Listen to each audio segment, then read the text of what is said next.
He just realizes that the state of San Francisco and Los Angeles and pretty much any city in California has a terrible homeless problem. And that's a large creation of Democratic policy, but also Democratic judges. That's the short-term problem. The long-term problem is I'm not one of those people who thinks Newsom's going to get in this race. I think Biden's in it. Short of him having a really terrible medical emergency, I don't see him stepping aside. I think we're cruising to a Biden nomination. Welcome to The Debrief, where we talk with the Washington Examiner's top journalists about the headlines they're covering and where the story's going next. Sarah Bedford, and I'm here today with commentary editor Conn Carroll.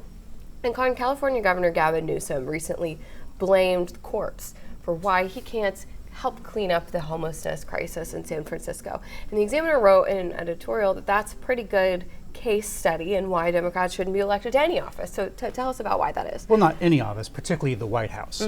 So Gavin Newsom tweeted out that courts should be held responsible for their decisions. Now, what he's talking about is San Francisco has a terrible problem with homelessness. There's feces everywhere in the street, lots of crime. It's a terrible problem.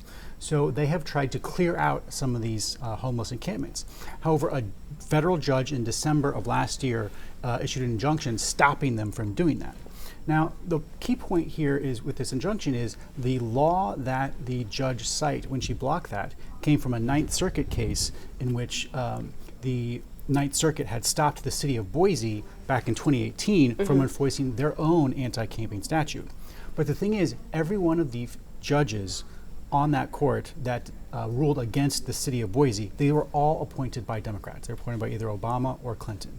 So basically what you have is this crazy liberal judicial idea that the Eighth Amendment of the Constitution, which is against cruel and unusual punishments, can somehow invalidate all anti-camping statutes whatsoever. It was literally the first time in the nation's history that the Eighth Amendment had ever been used to completely invalidate a criminal statute. So this is a problem of the Democratic Party's own making. They are the ones that appointed these federal judges to the courts that are preventing the policies they want to use to end homelessness. It's cruel and unusual punishment to get people into shelters, but not to allow them to live in their own filth in the street. If you're a crazy liberal Democrat appointed judge, apparently so, yeah. So this is a sort of posturing that we've seen from Gavin Newsom as there's a lot of chatter about his political future and whether he might be a rival to Joe Biden. Coming out tough on crime and homelessness seems to be part of that. Do you think it's a lot of wishful thinking, a lot of projection about Gavin Newsom, or is there a real possibility that if Joe Biden doesn't run, and it's too early for him to say that if that's the case, right? If he doesn't run, I mean, what do you think of Gavin Newsom's future? Oh, well, I just think it's short-term blame shifting. I don't think he's really thinking ahead to like, oh, these are Democratic judges that are doing this. He just realizes that the state of San Francisco and Los Angeles and pretty much any city in California has a terrible homeless problem. And that's a large creation of Democratic policy, but also Democratic judges. That's the short-term problem. The long-term problem is I'm not one of those people who thinks Newsom's going to get in this race. I think Biden's in it. Short of him having a really terrible medical emergency, I don't see him stepping aside. I think we're cruising to a Biden nomination. And finally, the Biden administration has been accused quite a bit of weaponizing the Justice Department. The latest iteration of that is a sort of investigation that's reportedly been opened into Elon Musk's SpaceX for hiring too many Americans. Tell us about what crime was allegedly committed there. Right, so this is a discrimination case. And basically what they're alleging is that SpaceX hires 0 asylees and refugees. And it's true, they don't. Now, if you look at Elon Musk's other companies like Tesla hires lots of foreign engineers to help them with their engineering problems.